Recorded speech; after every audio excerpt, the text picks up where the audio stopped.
Introdução e raízes de suas ideias. Vida e obra.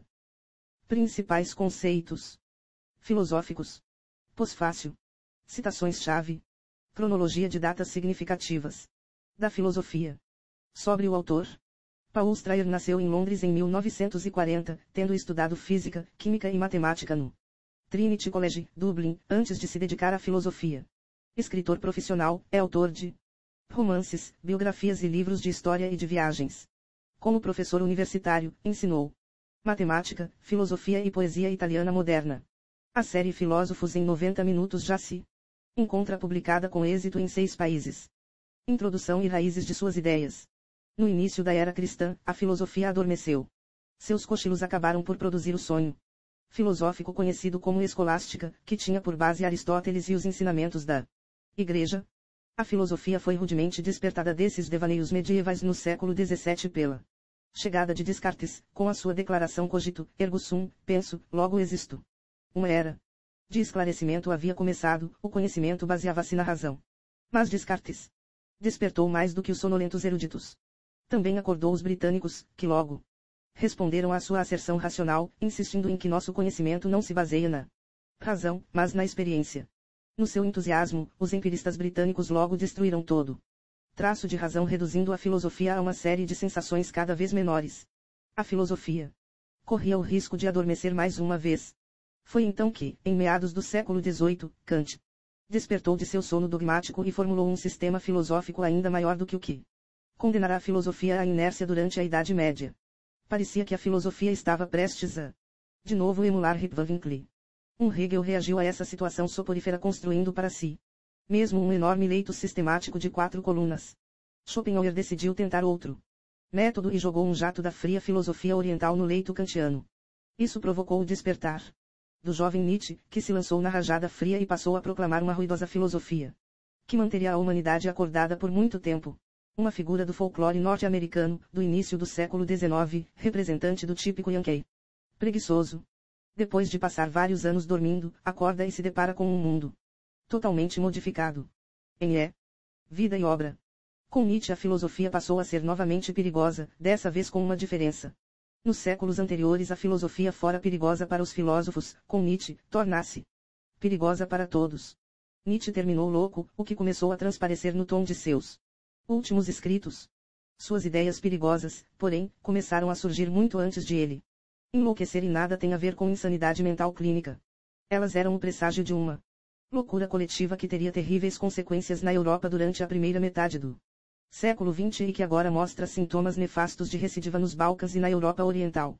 As melhores ideias filosóficas de Nietzsche mal são dignas desse nome, esteja ele falando do super-homem, do eterno retorno, a ideia de que vivemos várias vidas através da eternidade, ou do único objetivo da civilização, produzir grandes homens, como Goethe, Napoleão e ele próprio.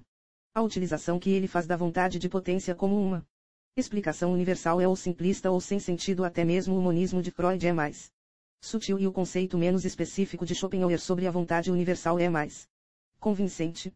Como qualquer boa teoria ardilosa, a insinuante doutrina da vontade de potência contém o habitual elemento de paranoia. Mas o verdadeiro filosofar de Nietzsche é tão brilhante, persuasivo e incisivo quanto qualquer outro antes ou depois dele. Quando se lê Nietzsche, tem-se a sensação embriagadora de que a filosofia de fato tem importância, uma das razões por que ele é tão perigoso.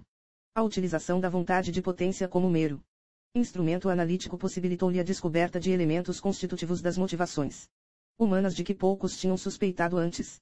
Isso permitiu-lhe desmascarar valores oriundos dessas motivações e traçar seu desenvolvimento sobre um quadro histórico amplo, iluminando os próprios alicerces da nossa civilização e da nossa cultura.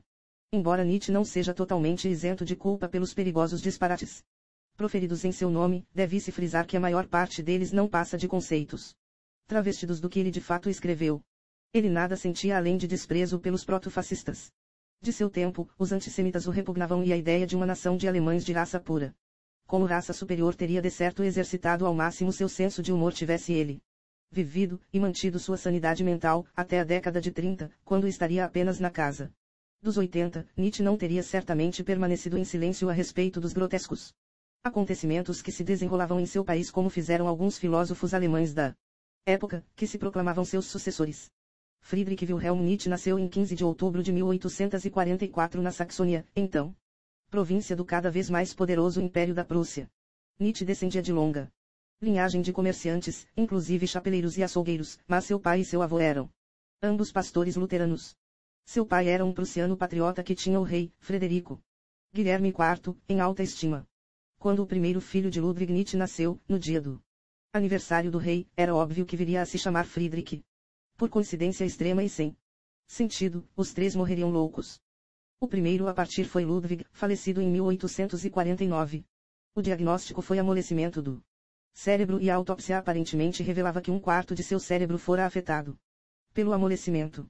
Esse diagnóstico saiu de moda entre os profissionais médicos, porém, renomados biógrafos de Nietzsche estão convencidos de que a insanidade de Ludwig Nietzsche não foi herdada pelo filho.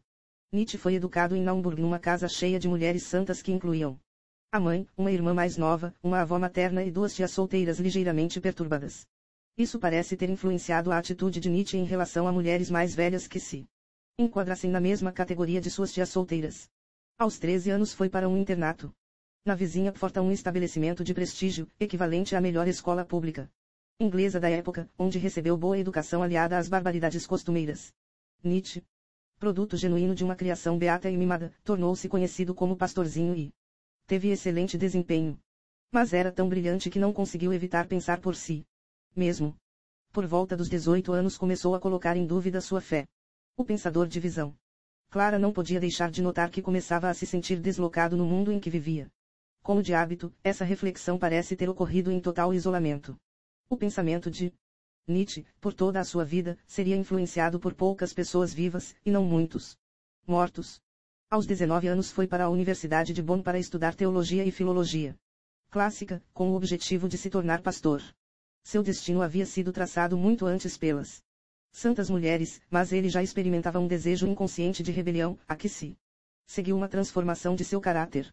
Ao chegar à universidade, o aluno solitário inesperadamente tornou-se um típico estudante gregário.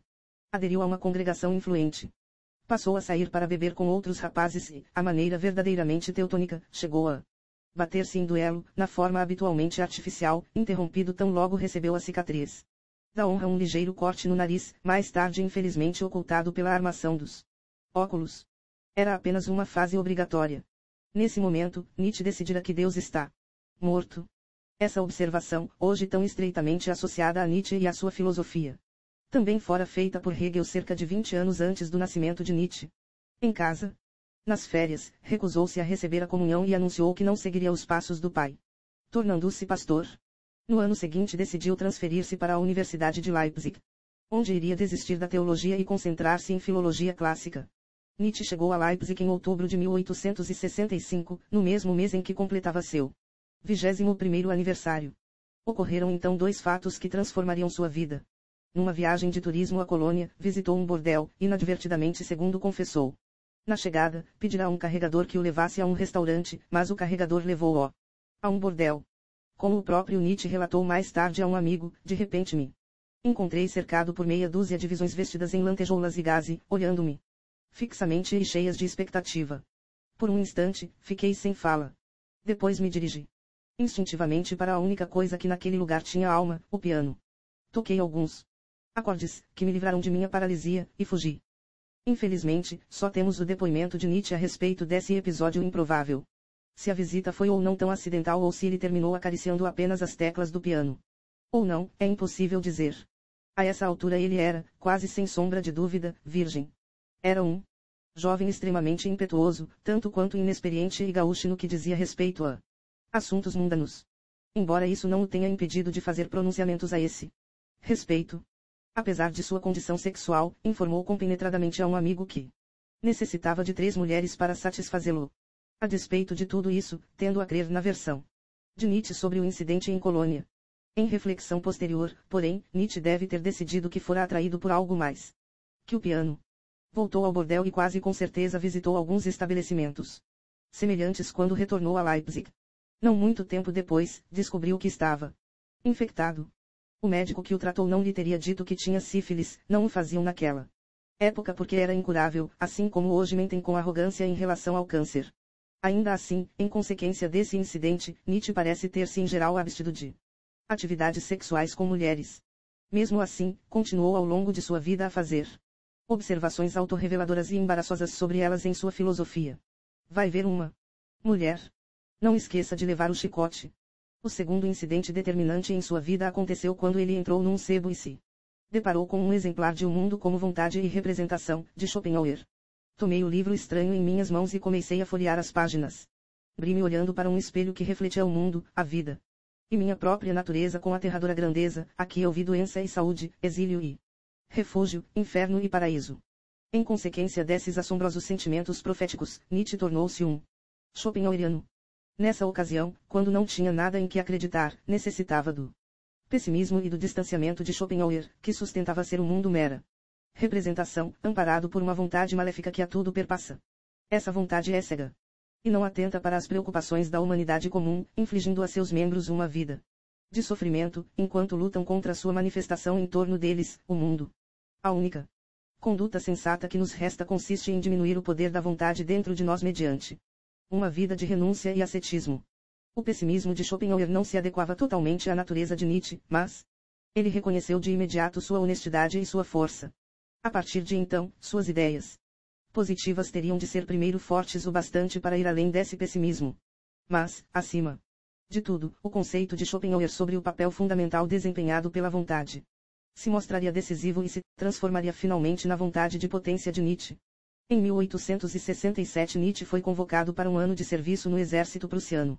As autoridades foram obviamente iludidas pelo enorme e feroz bigode militar que Nietzsche passará a cultivar sob a decepcionante cicatriz provocada pelo duelo, e ele foi enviado para a cavalaria.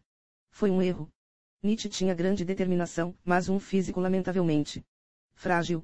Sofreu sério acidente enquanto cavalgava e continuou sobre o cavalo como se nada tivesse acontecido, na melhor tradição prussiana. Quando o soldado Nietzsche voltou à caserna, teve de ser hospitalizado por um mês. Foi promovido a cabo por bravura e mandado de volta para casa. De volta à Universidade de Leipzig, foi então reconhecido por seu professor como o melhor aluno que tivera em 40 anos. Contudo, Nietzsche começava a perder o encanto pela filologia e sua indiferença em relação aos verdadeiros e prementes problemas da vida. Não sabia o que fazer.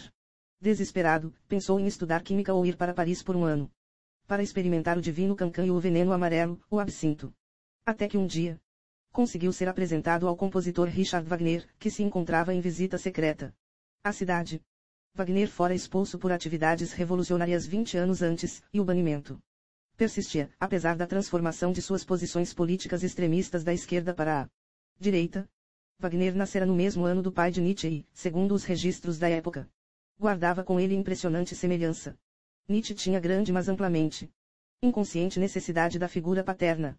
Jamais conhecera antes um artista famoso nem alguém cujas ideias fossem aparentemente tão semelhantes às suas.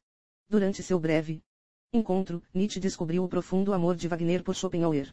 Wagner, lisonjeado pelas atenções do jovem e brilhante filósofo, devolveu-lhe a cortesia com o máximo de seu notável charme. O efeito sobre Nietzsche foi imediato e profundo. Nietzsche foi sufocado pelo grande compositor, cujo caráter exuberante era pelo menos igual ao de suas exuberantes óperas. 2 meses mais tarde ofereceram a Nietzsche o cargo de professor de filologia na Universidade de Basileia, na Suíça. Ele tinha então apenas 24 anos e ainda não obtivera o doutorado. Apesar de suas dúvidas em relação à filologia, era uma oferta que não podia recusar. Em abril de 1869 tomou posse do cargo em Basileia e imediatamente começou a dar aulas extras na área de filosofia. Desejava combinar filosofia e filologia, o estudo de estética e dos clássicos moldando nada menos que um instrumento de análise dos erros da nossa civilização. Rapidamente firmou-se como o jovem astro em ascensão da universidade e estabeleceu relações com Jacob Burckhardt, o grande historiador da cultura que também fazia parte do quadro acadêmico da universidade. Burckhardt, o primeiro a elaborar o conceito histórico de renascimento, era o único espírito do mesmo calibre de Nietzsche no corpo docente, e talvez a única figura que Nietzsche continuaria a reverenciar até o fim de sua vida. É possível que Burckhardt tivesse, nessa etapa crucial, exercido forte influência sobre Nietzsche, mas sua reserva aristocrática impedia que isso acontecesse. E, além disso, o papel da figura paterna já fora ocupado por uma influência longe de ser forte. Em Basileia, Nietzsche estava a apenas 30 quilômetros de Tribschen, onde Wagner Estabelecera residência com Cosima, filha de Liszt, nessa época ainda casada com um amigo mútuo de Liszt e Wagner, o regente von Bülow. Imediatamente Nietzsche tornou-se, nos fins de semana, visita regular na suntuosa vila de Wagner, às margens do lago Lucerna. Mas a vida do compositor era operística não apenas em termos musicais, emocionais e políticos. Ele era um homem que acreditava em viver ao máximo suas fantasias. Tribschen era ela própria. Como uma ópera, e não havia jamais qualquer dúvida a respeito de quem desempenhava o papel principal. Vestido ao estilo flamengo, mistura do holandês voador com Rubens em roupas extravagantes, Wagner caminhava a passos largos entre paredes em cetim cor-de-rosa. Com querubins rococó, em calças de cetim negro até os joelhos, boina escocesa e gravata de seda com nó escandaloso declamando em meio a bustos de si próprio, imensas pinturas a óleo, com o mesmo tema, e salvas de prata comemorativas de encenações de suas óperas. Pairava incenso no ar e apenas a música do maestro era permitido competir com ele. Enquanto isso, Cosima colaborava na ensinação do companheiro, certificando-se de que ninguém escapava carregando os perfumados cordeiros de estimação, os enormes cães de caça engalanados ou as aves ornamentais que perambulavam pelo jardim. É difícil entender como Nietzsche se deixou levar por tudo isso. Na realidade, é difícil entender que alguém se deixe levar por isso. As extravagâncias de Wagner o deixavam constantemente arruinado e ele confiava no apoio de uma série de benfeitores ricos, inclusive o rei Ludwig da Baviera, que fez enormes contribuições com dinheiro do erário público. Somente quando se ouve a música de Wagner se pode conceber a profunda persuasão e a sedução fatal de seu caráter. O próprio Wagner era evidentemente tão excessivo quanto suas fascinantes composições. O imaturo Nietzsche logo se deixou enfeitiçar por essa atmosfera vertiginosa, onde os leitmotivs de fantasia inconsciente flutuavam pelos salões em estilo rococó. Wagner pode ter sido uma figura paterna, mas Nietzsche logo descobriu que sentia um desejo edipiano por Cosima, sem ousar declarar, nem a si próprio, que se apaixonara por ela. Em julho de 1870, eclodiu a Guerra Franco-Prussiana. Era a chance de a Prússia vingar-se da derrota imposta por Napoleão, conquistar os franceses e firmar a Alemanha como a maior potência da Europa. Cheio de fervor patriótico, Nietzsche se apresentou como enfermeiro voluntário. Passando por Frankfurt a caminho da linha de frente, viu as tropas da cavalaria ressoando os cascos pelas ruas em pleno esplendor. Foi como se uma venda caísse de seus olhos. Senti pela primeira vez que a mais forte e mais elevada vontade de viver não se encontra na luta pela vida, mas numa vontade de potência, numa vontade de guerra e dominação. Nascerá a vontade de potência e, embora ainda fosse passar por modificações consideráveis, até ser vista mais em termos psicológicos e sociais do que militares, jamais se livraria totalmente de sua inspiração militar inicial. Nesse ínterim, Bismarck esmagou os franceses e Nietzsche começou a descobrir que a guerra não era feita apenas de glória. No campo de batalha em Urs, viu-se no meio de restos humanos salpicados por todos os lados, exalando um penetrante cheiro pútrido de cadáveres. Mais tarde, foi colocado num vagão de gado para conduzir 6 feridos numa viagem que durou mais de 2 dias. Entrincheirado entre ossos quebrados, carne gangrenada e soldados moribundos, Nietzsche, de forma varonil, fez o melhor que pôde, mas na chegada a Karlsruhe ele próprio era um homem destruído. Foi levado para o hospital com desinteria e difteria. Apesar dessa traumática experiência, em 2 meses Nietzsche estava de volta a Basileia, lecionando. Continuou a se sobrecarregar com aulas de filosofia, assim como de filologia, e começou a escrever O Nascimento da Tragédia. Essa brilhante e originalíssima análise da cultura grega coloca em contraste o claro elemento apolíneo de sobriedade clássica e as forças dionisíacas, mais sombrias e instintivas. Segundo Nietzsche, a grande arte da tragédia grega resultou da fusão desses 2 elementos, sendo finalmente destruída pelo racionalismo superficial de Sócrates. Foi a primeira vez que se enfatizou o elemento sombrio da cultura grega, e sua caracterização por Nietzsche como fundamental provocou grande controvérsia. No século XIX o mundo clássico era sagrado. Seus ideais de justiça, cultura e democracia favoreciam a imagem que a classe média emergente fazia de si mesma. Ninguém queria ouvir que havia sido um grande erro. Ainda mais controverso foi o uso frequente de Wagner e sua música do futuro, por parte de Nietzsche, para ilustrar seus argumentos filosóficos. De fato, escreveu a seu editor, o verdadeiro objetivo deste livro é iluminar Richard Wagner, esse extraordinário enigma de nosso tempo, em sua relação com a tragédia grega. Somente Wagner conseguia harmonizar os elementos apolíneo e dionisíaco à maneira da tragédia grega. Essa ênfase no elemento dionisíaco pleno de potência se firmaria como parte essencial da última filosofia de Nietzsche. Ele já não podia tolerar a negação budista da vontade, pregada por Schopenhauer.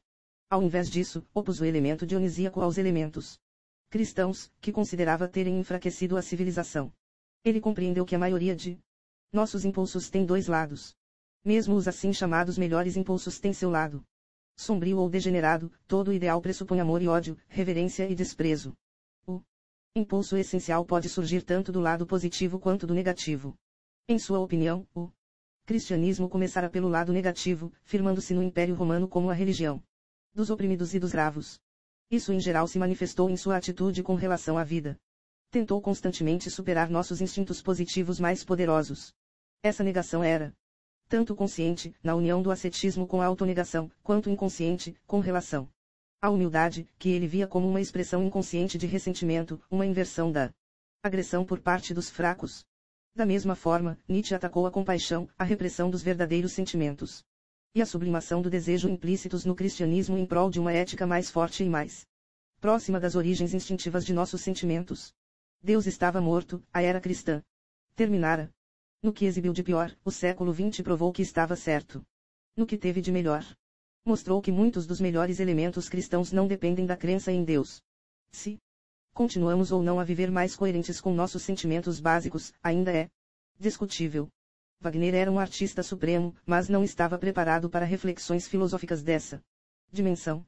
Pouco a pouco Nietzsche começou a enxergar o que se escondia por trás da máscara intelectual do compositor. Wagner era um ego ambulante, de grande porte e força intuitiva, mas mesmo seu amor por Schopenhauer era passageiro, apenas mais água para o seu próprio moinho. Antes Nietzsche procurara ignorar determinados elementos mais sórdidos do caráter de Wagner, como seu antissemitismo, sua exagerada arrogância e sua relutância em reconhecer a capacidade ou as necessidades de qualquer pessoa que não fosse ele próprio. Mas havia limites. Por essa época Wagner tinha se mudado para Bayreuth, onde o rei Ludwig da Baviera construía para ele um teatro, que seria destinado exclusivamente à encenação de suas óperas, projeto que contribuiria para a falência das finanças da Baviera e para a deposição de Ludwig. Em 1876 Nietzsche chegou a Bayreuth para a récita de abertura do Ciclo dos Anéis de Wagner, mas adoeceu, quase com certeza de causas psicossomáticas. A megalomania e a célere decadência da arte haviam se tornado demasiado para o discípulo favorito do maestro e Nietzsche teve de partir. 2 anos mais tarde Nietzsche publicou a coletânea de aforismos Humano, demasiado humano, o que consumou sua ruptura com Wagner. O elogio da arte francesa, a acuidade psicológica e o esvaziamento das pretensões românticas, além da aguda percepção, foram excessivos para Wagner. E, para culminar, a obra não continha nenhuma referência elogiosa à música do futuro. Talvez ainda mais importante, essa obra também conseguiu afastar alguns dos mais genuínos admiradores filosóficos de Nietzsche. Ironicamente, a causa disso foi a razão pela qual ele é hoje admirado em todo o universo, mesmo por aqueles que abominam sua filosofia. Nessa obra, Nietzsche começou a desenvolver o estilo que lhe permitiu tornar-se um mestre na língua alemã. Não se trata de tarefa pequena com um idioma como o alemão, que derrotou até mesmo alguns de seus mais conceituados escritores. O estilo de Nietzsche fora sempre claro e combativo, suas ideias condensadas, mas ainda assim imediatamente compreensíveis. Decidiu, no entanto, começar a escrever sob a forma de aforismos. Ao invés de usar argumentos longos e tortuosos, preferiu apresentar suas ideias numa série de intuições penetrantes, passando rapidamente de um tópico a outro. Nietzsche filosofava movimentando-se de várias maneiras. Suas melhores ideias ocorreram enquanto fazia longas caminhadas pelas regiões campestres da Suíça. Frequentemente afirmava ter caminhado por mais de 3 horas, a despeito de sua saúde frágil. Embora isso pudesse muito bem ser antes uma projeção da vontade de potência que manifestação real dela. Chegou-se mesmo a dizer que o estilo aforismático de Nietzsche era consequência de seu hábito de fazer pausas para anotar seus pensamentos enquanto caminhava. Seja qual for a causa, esse hábito aforismático de Nietzsche resultaria em estilo sem paralelo por toda a Europa durante o século XIX. Eis uma pretensão ponderável, embora Nietzsche certamente concordasse com ela. O século XIX foi um período de grandes estilistas. Mas, exceção feita ao enfant terrible Rimbaud, nenhum outro escritor pressentiu a revolução linguística que estava por vir. Revolução de teor mais que de estilo. Na prosa de Nietzsche, pode-se ouvir a voz próxima do século XX, ou seja, a língua do futuro. Mas tudo isso não aconteceu de repente. Quando Nietzsche escreveu Humano, demasiado humano, ele apenas começava a encontrar sua voz. Mesmo suas ideias ainda tinham, em muitos casos, de encontrar sua marca. Essa obra é rica em aperços psicológicos. O fantasista nega a realidade para si mesmo, o mentiroso só o faz para outros. A mãe do excesso não é alegria, mas a falta dela.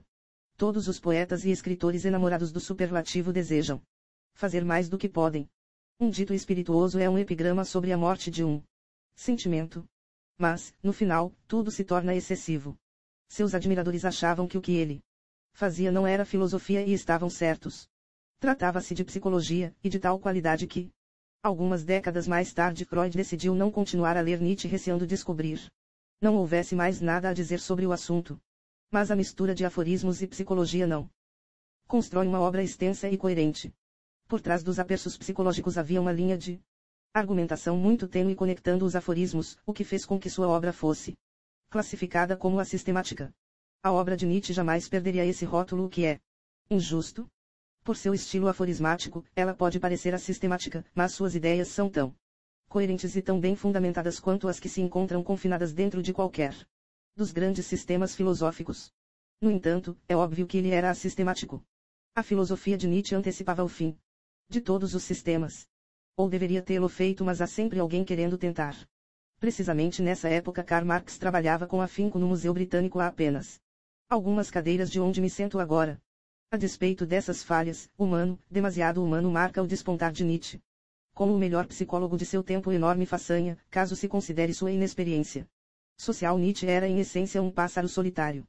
No sentido em geral aceito, ele mal conhecia alguém. Não tinha amigos verdadeiros. Por toda a sua vida manteve poucos admiradores próximos, mas sua auto-obsessão o impedia de dedicar-se ao dar e receber que caracterizam a verdadeira amizade. Como adquiriu então conhecimento psicológico tão profundo? Muitos comentadores opinam que sua fonte nessa esfera foi apenas um homem, Richard Wagner, o que é bem possível, uma vez que nele havia rica concentração de enigmas psicológicos a serem decifrados. Embora esses mesmos comentadores tendam a menosprezar o fato de que Nietzsche também se conhecia muito bem, ainda que de forma intermitente e às vezes um pouco seletiva. As introspecções psicológicas de Nietzsche são de aplicação universal, apesar de suas origens ecléticas, um filósofo misantropo e um compositor megalomaníaco. No entanto, o acesso de Nietzsche à sua principal fonte psicológica estava chegando ao fim. Após a publicação de Humano, Demasiado Humano, a ruptura com Wagner tornara-se inevitável. O mundo para o qual Nietzsche se preparava com essa obra era o admirável mundo novo do futuro, um mundo no qual bem e mal não existiam mais sob qualquer forma de transcendência, um mundo sem valores absolutos ou sanções divinas.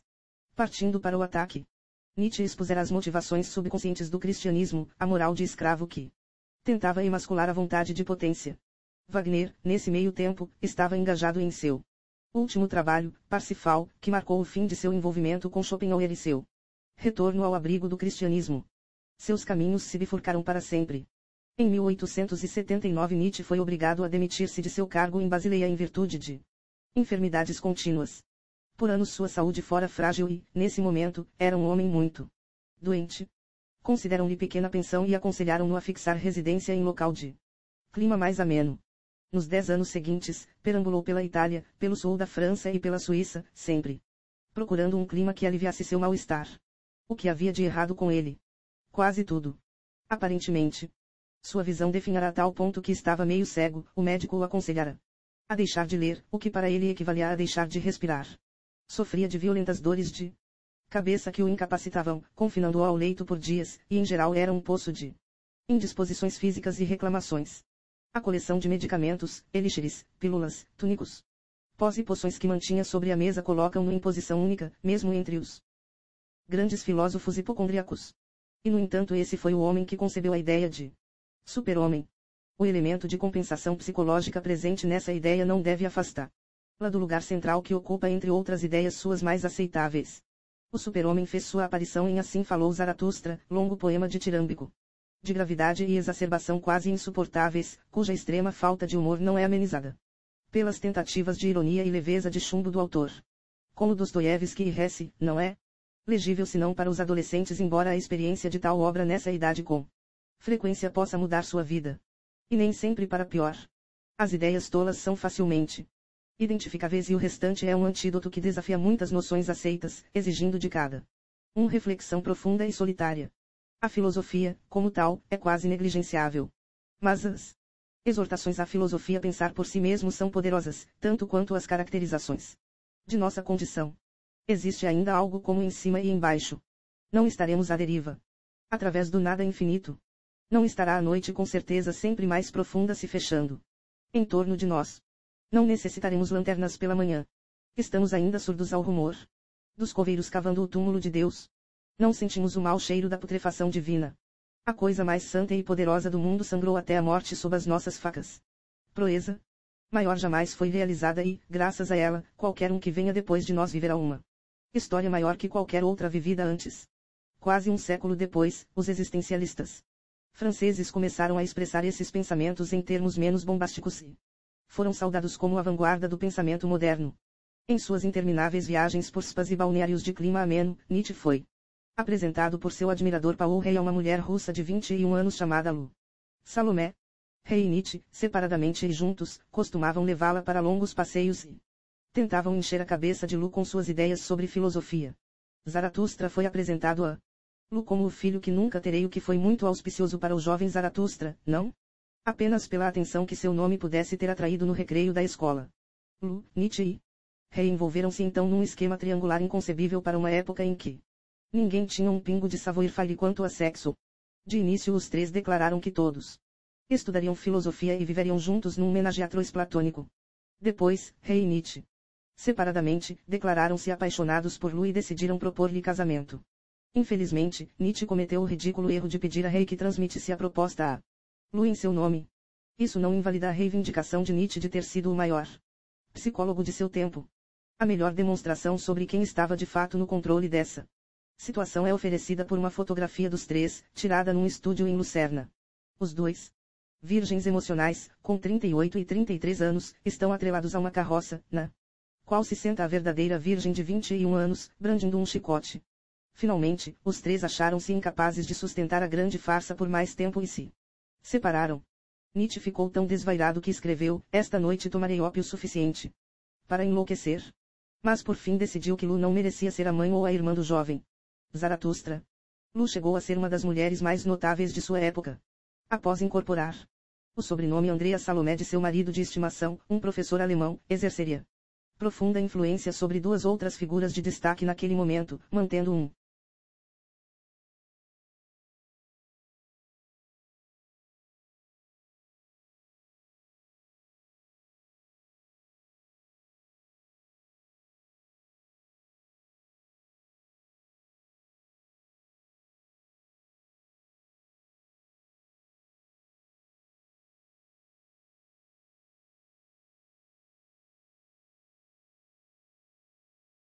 caso com o grande poeta lírico alemão Rilke e desenvolvendo amizade íntima com o já idoso Freud.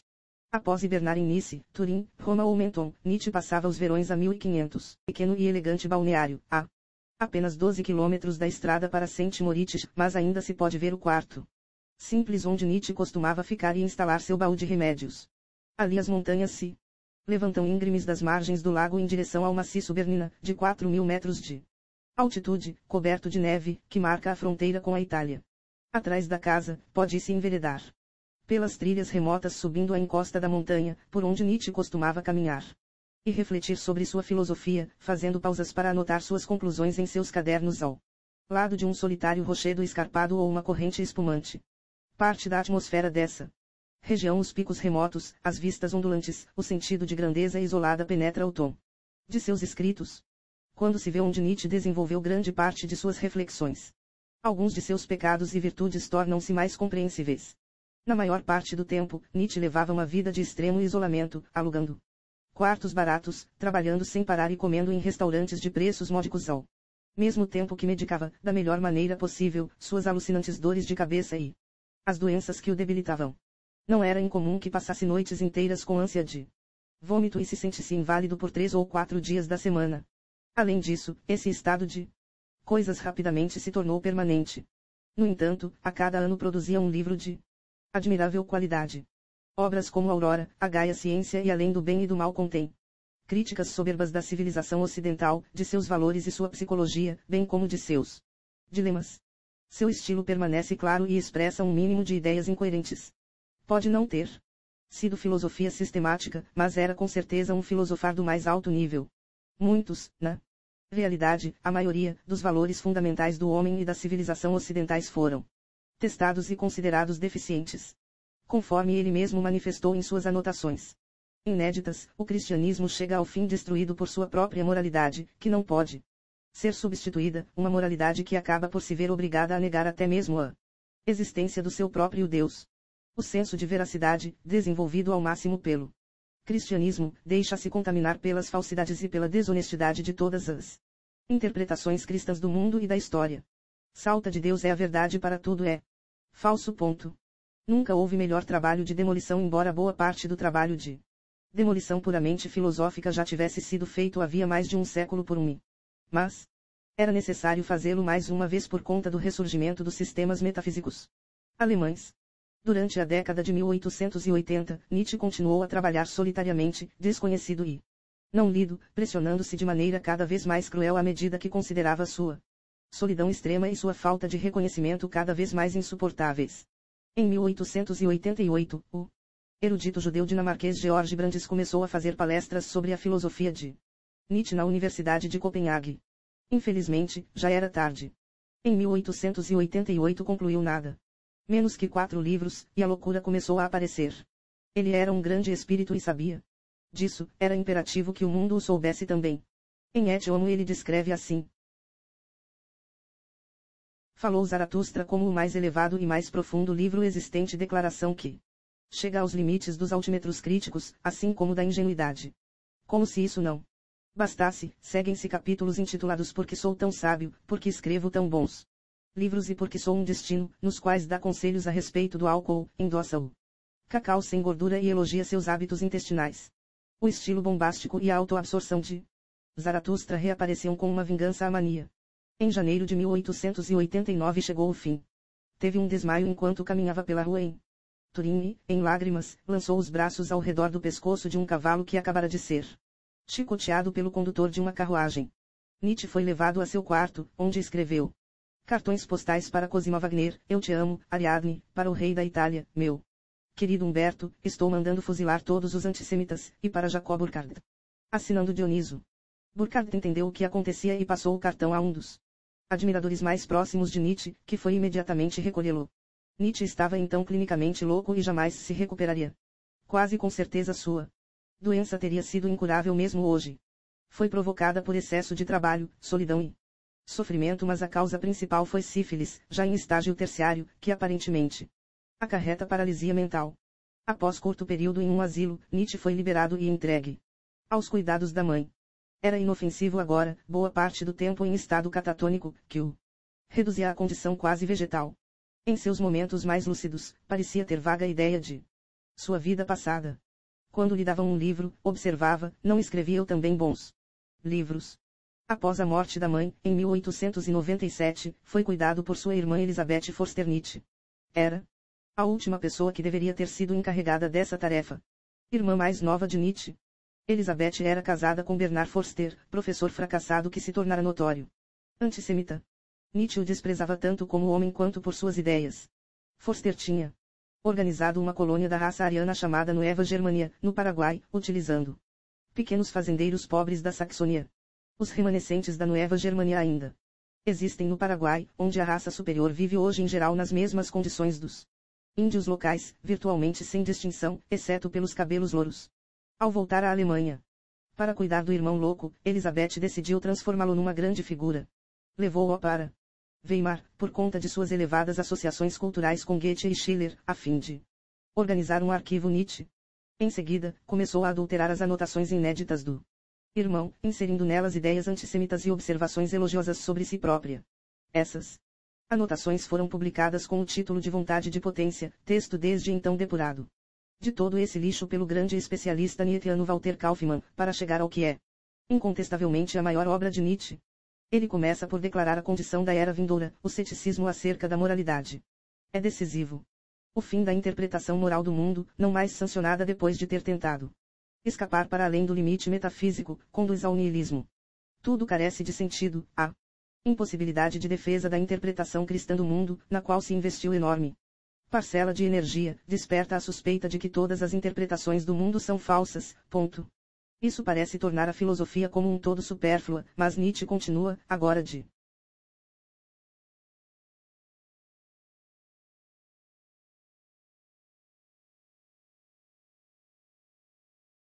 maneira divertida, todo o aparato do conhecimento é um aparato de abstração e simplificação direcionado não ao conhecimento, mas à posse das coisas, fim e meios. Estão tão distantes de sua natureza essencial como estão os conceitos. Ponto. Prossegue definindo.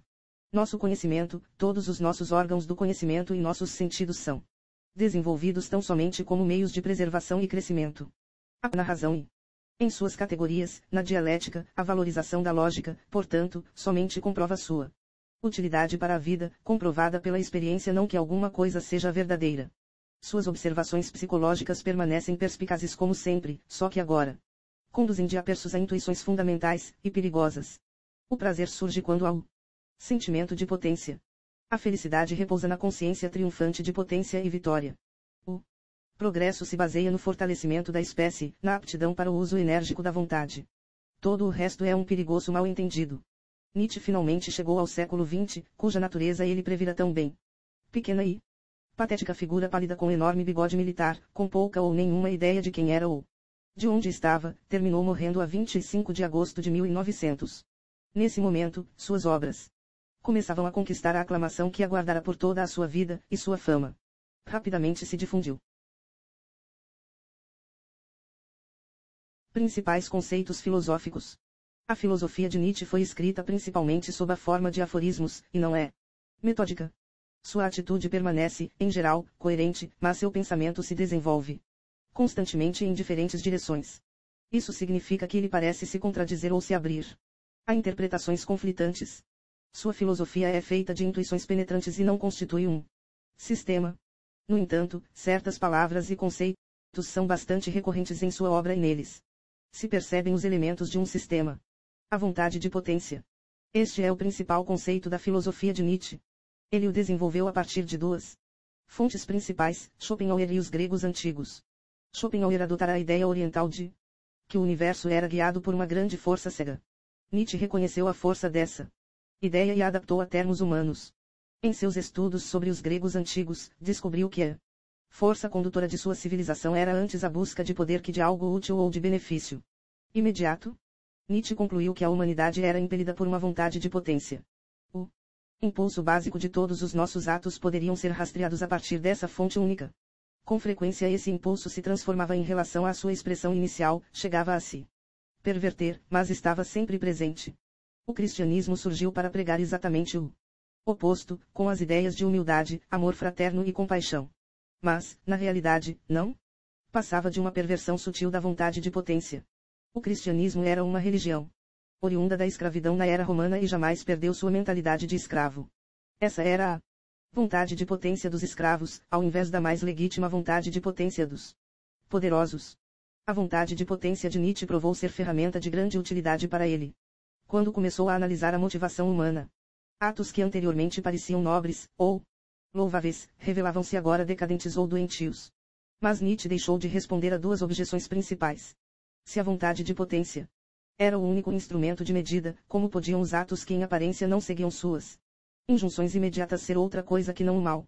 E dizer que o santo exercia sua vontade de potência sobre si mesmo era sem dúvida tornar o conceito tão flexível a ponto de convertê-lo em algo quase sem sentido.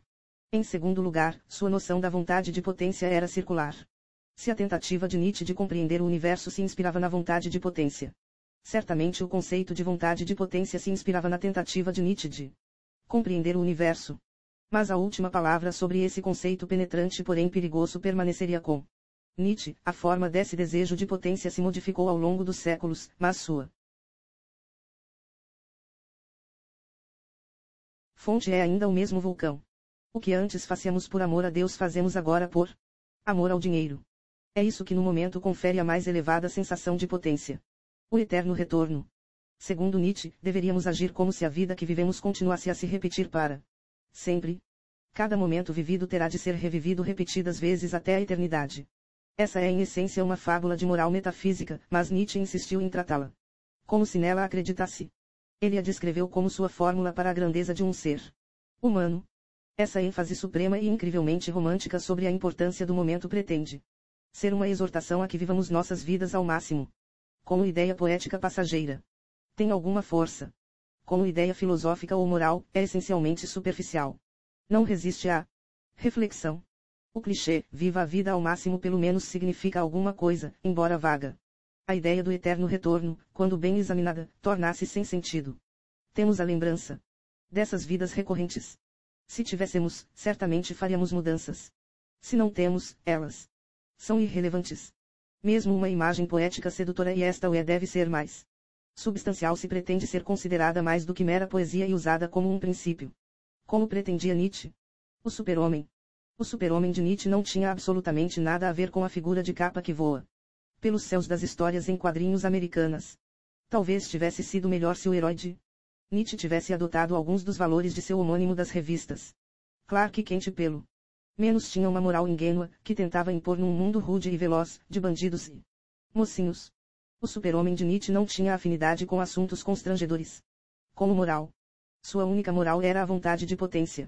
No entanto, curiosamente, as descrições de Nietzsche de seu super-homem mostram-no habitando um mundo tão repleto de simplicidade ingênua como qualquer outro das histórias em quadrinhos. O protótipo do super-homem de Nietzsche era Zaratustra, indivíduo extremamente sério e maçante, cujo comportamento exibia sintomas psicóticos perigosos. Admite-se que a história de Zaratustra foi concebida como parábola, mas parábola de quê? Parábola do comportamento. As parábolas que Cristo pregou no Sermão da Montanha parecem infantis e simples, mas, caso se reflita sobre elas, não são nem uma coisa nem outra. São profundas. A parábola de Zaratustra é infantil e simples, e, caso se reflita sobre ela, continua a sê-lo. Apesar disso, sua mensagem tem grande alcance. Nietzsche prega nada menos que a destruição dos valores cristãos. Cada indivíduo deve assumir total responsabilidade por suas próprias ações num mundo sem Deus. Deve forjar seus próprios valores em plena liberdade. Não existe sanção, divina ou de outra natureza, para seus atos. Nietzsche previu que esta seria a condição do século XX. Infelizmente, ele também prescreveu a maneira de comportar-nos nessas condições. Os que seguissem suas receitas, as atitudes arcaicas e tediosas de Zaratustra, tornar-se-iam super-homens. Lamentavelmente, o desenvolvimento do super-homem de Nietzsche superaria a figura da história em quadrinhos que ele merecia ser. Em Assim Falou Zaratustra, Nietzsche anuncia, através do seu herói, o que é o macaco para o homem. Uma figura cômica ou um estorvo. O homem parecerá o mesmo diante do super-homem. Em outra parte, proclama, o objetivo da humanidade não pode residir em seu fim, mas em seus espécimes mais elevados. Nesse contexto, ele começa por, vaga e tortuosamente, vincular o super-homem a noções como nobreza e sangue. Contudo, não falava em termos raciais. Em determinado ponto refere-se ao programa de Gotha, uma prisão para burros, e em outra ocasião anuncia, quando falo de Platão, Pascal, Spinoza e Goethe, sei então que seu sangue circula no meu. Um grego, um francês, um judeu português e um alemão, todos ancestrais sanguíneos do super-homem. Segundo Nietzsche.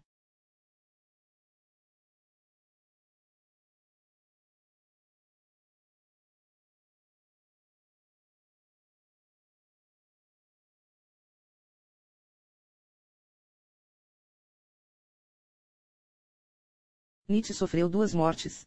Seu espírito morreu em 1889, seu corpo em 1900. Entre essas datas, sua obra adquiriu vida própria, lançando-o da obscuridade quase total para a eminência intelectual mundial. Nietzsche certamente consideraria isso não mais do que lhe era devido, mas sua fama excederia até mesmo suas próprias fantasias megalomaníacas. Estendeu-se muito além do campo da filosofia, em grande parte pela grande atração que exercia sobre os escritores. A lista de figuras relevantes do século XX influenciadas por Nietzsche inclui Yeats, Strindberg, O'Neill, Shaw, Rilke, Mann, Conrad, Freud e incontáveis figuras menores, que se achavam simplesmente sufocadas por suas ideias. Tratava-se de uma filosofia diferente, possuía estilo e lucidez. Na verdade, era uma filosofia que se podia ler. E o fato de ela ser escrita em aforismos significava que também se tinha tempo para lê-la, ou trechos dela. Esse era o problema. Atualmente muitos leem apenas trechos de Nietzsche. Ideias como vontade de potência e super-homem tornarão-se lugares comuns e amplamente mal utilizadas. O super-homem nietzscheano foi logo apropriado pelo lobby racista. Os Antissemitas, depois os fascistas, começaram a pensar pequenos trechos da obra de Nietzsche. Independentemente do contexto. A imprecisão mesma da filosofia de Nietzsche passou a destruí-la. A filosofia de Nietzsche foi seriamente desacreditada em consequência de sua grotesca utilização durante a primeira metade do século XIX. Por essa razão é quase impossível falar de muitas de suas ideias da forma que ele pretendeu, principalmente suas ideias sobre o super-homem, sobre disciplina, sobre raça e outras similares. A liberdade poética de boa parte de seus escritos deixou-as por demais vulneráveis a disfarces medonhos. Felizmente ele também deixou suas observações sobre esses perigosos tópicos abertas ao ridículo, talvez a mais adequada reação da contemporaneidade. No entanto, vale a pena lembrar que Nietzsche formulou suas conclusões sobre o racismo, o antissemitismo e assuntos afins de maneira perfeitamente clara. Como ele próprio observa, a homogeneização do homem europeu é o maior processo que não pode ser obstruído, dever-se-á até mesmo acelerá-lo. Quando os nazistas tentaram cooptá-lo como seu filósofo oficial, e Hitler beijou a mão de Elizabeth Foster Nietzsche na porta do arquivo Nietzsche em Weimar, foram os nazistas que penetraram os domínios da loucura maior, não a filosofia de Nietzsche. Citações-chave. Aforismos e frases lapidares. Deus está morto? Viva perigosamente. Qual o melhor remédio? Vitória. Aurora, 571. Não existem fenômenos morais, apenas uma interpretação moral dos fenômenos. Além do bem e do mal, 108. A melhor cura para o amor é ainda aquele remédio eterno, amor retribuído. Aurora, livro 4, 415. As convicções são inimigas mais perigosas da verdade do que as mentiras. Humano, demasiado humano. Volume 1, seção 9, 483. Aqueles que compreendem alguma coisa em sua dimensão mais profunda, raramente permanecem fiéis a ela para sempre. Porque expuseram essas profundezas à clara luz do dia, e o que lá se encontra não é em geral agradável de ver. Humano, demasiado humano. Ibidem, 489. Até os mais corajosos raramente têm a coragem para aquilo que realmente sabem. Crepúsculo dos Deuses. Máximas e Setas, 2.1. Nesse ponto Nietzsche é tão destemido que demonstra não temer nem mesmo ser atingido por seus próprios golpes. Opiniões públicas, ócio privado. Filosofar. O que se segue é um exemplo da alta qualidade do filosofar permanente de Nietzsche. Isola nossa noção de verdade e o que ela significa, utilizando no processo um argumento totalmente verdadeiro. Chega a algumas intuições originais, algumas especialmente oportunas em virtude do que fizemos, e continuamos a fazer, a nós mesmos e ao planeta em nome da ciência. As implicações de sua argumentação permanecem tão devastadoras quanto se mostravam então. O que vem a ser esta vontade absoluta de verdade? Que sabeis vós a priori do caráter da existência para poder decidir que a desconfiança absoluta apresenta mais vantagens do que a absoluta confiança? E se ambas são necessárias, uma grande confiança e uma grande desconfiança, onde irá a ciência procurar essa convicção absoluta, essa fé que lhe serve de base e que diz que a verdade importa mais do que qualquer outra coisa, incluindo qualquer outra convicção? Essa convicção de base não se pode formar se o verdadeiro e o não verdadeiro se afirmaram sempre, e é esse o caso. Úteis tanto um como o outro. Portanto, a fé na ciência, essa fé que existe de fato de uma maneira incontestável, só pode ter sua origem num cálculo utilitário, deve ter se formado, pelo contrário, apesar do perigo e da inutilidade da vontade da verdade, apesar do perigo e da inutilidade da verdade de qualquer maneira, perigo e inutilidade que a vida demonstra sem cessar. Querer a verdade não significa, portanto, não querer deixar-se enganar, mas e não a outra escolha não querer enganar os outros nem a si próprio, o que nos leva para o domínio moral. Perguntemo-nos seriamente com efeito, por que não queremos enganar? Sobretudo se parece é bem esse o caso. Que a vida seja vivida em vista da aparência. Quero dizer que tenha como objetivo extraviar, iludir, dissimular, ofuscar, cegar, e se, por outro lado, de fato, ela se mostrou sempre sob a sua melhor face do lado dos menos escrupulosos trapaceiros. Interpretado timidamente, esse desejo de não enganar pode passar por um quixotismo, uma pequena sem-razão de entusiasta, mas é também possível que seja alguma coisa pior, um princípio destruidor, inimigo da vida. Querer o verdadeiro poderia ser, secretamente, querer a morte. De modo que o porquê da ciência se liga a um problema moral, porque, de uma maneira geral, qualquer moral, quando a vida, a natureza, a história são imorais. Mas ter-se-á desde já compreendido onde quero chegar, é numa fé metafísica que assenta ainda a nossa fé na ciência, pesquisadores do conhecimento, ímpios inimigos da Metafísica, nós próprios, ainda atearmos fogo na fogueira acesa por milenária crença, pela fé cristã, crença que foi também a de Platão, para quem o verdadeiro se identifica com Deus e toda a verdade é divina. Gaia Ciência, livro V, seção 344. Segue-se uma das prescrições mais sóbrias e, em mais de um aspecto, mais reveladoras de Nietzsche para a super-humanidade. O que nos torna heroicos. Ir ao mesmo tempo para além da sua maior dor e da sua maior esperança. Em que tens fé?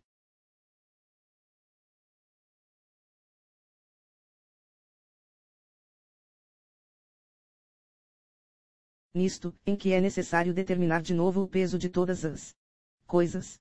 O que diz a tua consciência?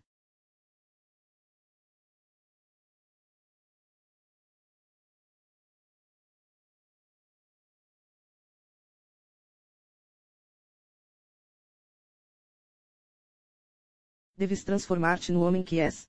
Onde se encontra o teu maior perigo? Na piedade. O que amas nos outros? As minhas esperanças.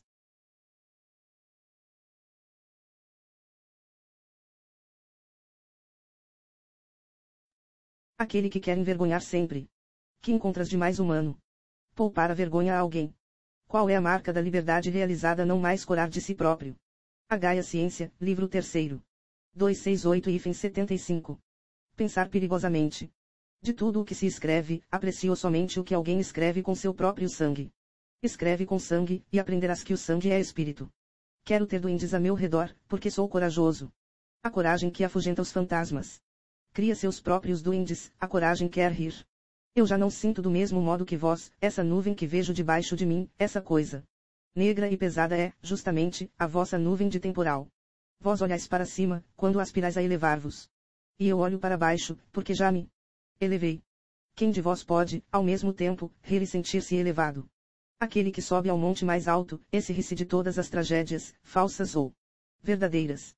Corajosos, despreocupados, escarninhos, violentos, assim nos quer a sabedoria, ela é mulher e ama somente quem é guerreiro.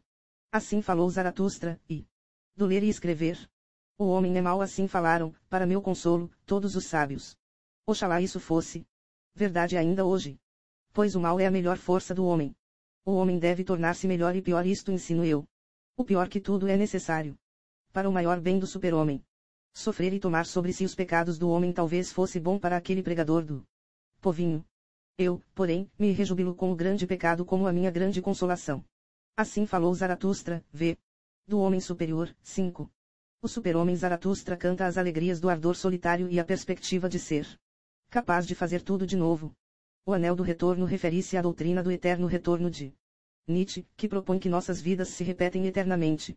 Desnecessário dizer, esse trecho involuntariamente hilariante e autorrevelador foi escrito visando a uma plateia pré-freudiana. Se algum dia bebi, a largos sorvos, do espumante jarro, rico de especiarias, em que todas as coisas estão bem misturadas.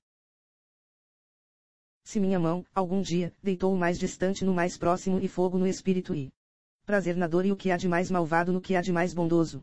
Se sou eu mesmo um grão daquele sal redentor que faz as coisas, no jarro, misturarem-se bem. Pois há um sal que liga o bem com o mal, e também o pior dos males é a especiaria digna de aromatizar e, por fim, fazer transbordar a espuma. Oh, como não deveria eu almejar a eternidade e o nupcial anel dos anéis, o anel do retorno. Nunca encontrei, ainda, a mulher da qual desejaria ter filhos, a não ser esta mulher que amo, pois eu te amo, ó eternidade. Pois eu te amo, ó eternidade. Assim falou Zaratustra, 3º. Os 7 selos, 4. Quando desce de regiões e linguagem tão grandiosas, Nietzsche demonstra que é capaz dos argumentos mais sucintos e penetrantes. A coisa em si é um conceito sem sentido. Se eu remover todas as relações, todas as propriedades, todas as atividades de alguma coisa, nada resta. A concretude só foi inventada por nós para se adequar às exigências da lógica. Em outras palavras, com o objetivo de definir, de comunicar, a fim de juntar a multiplicidade das relações, das propriedades, das atividades. Vontade de potência, 558.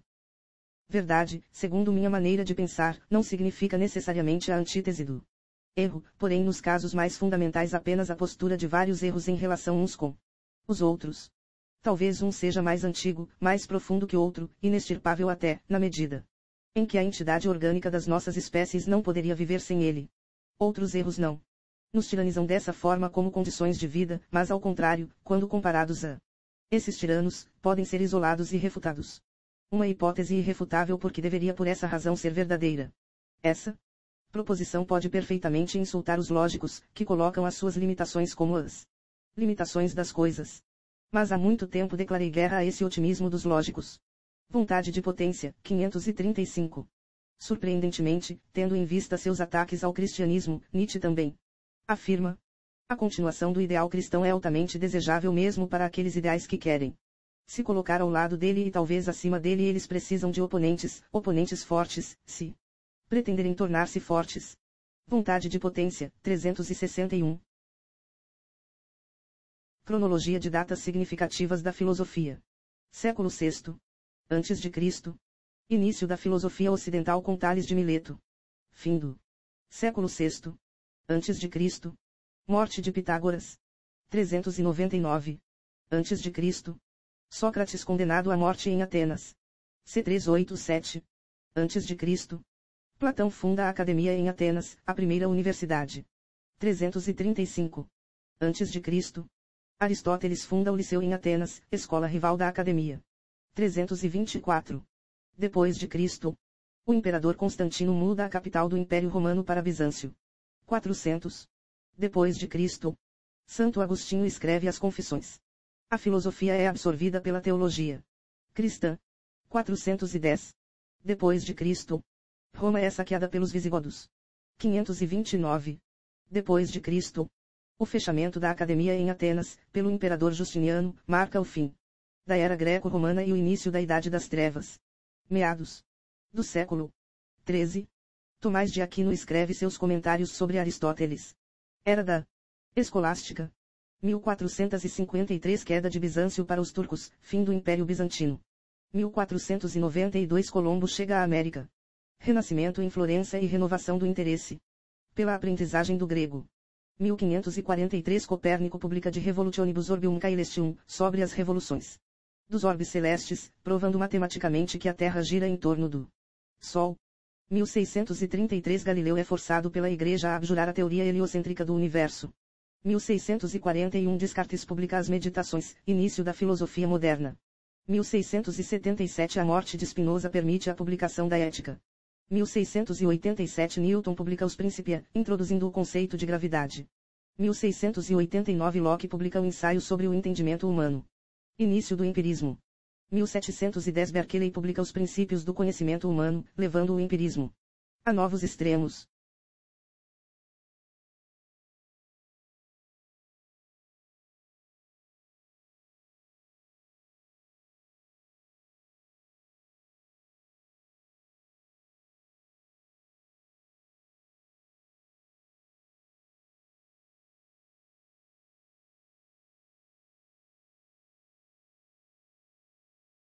– 1716 Morte de Leibniz. 1739. 40. Conduzindo o empirismo a seus limites lógicos. 1781 Kant, despertado de seu sono dogmático por Hume, publica a Crítica da Razão Pura. Início da Grande Era da Metafísica Alemã. 1807 Hegel publica a Fenomenologia do Espírito, apogeu da metafísica alemã. 1818 Schopenhauer publica O Mundo como Vontade e Representação, introduzindo a filosofia indiana na metafísica alemã.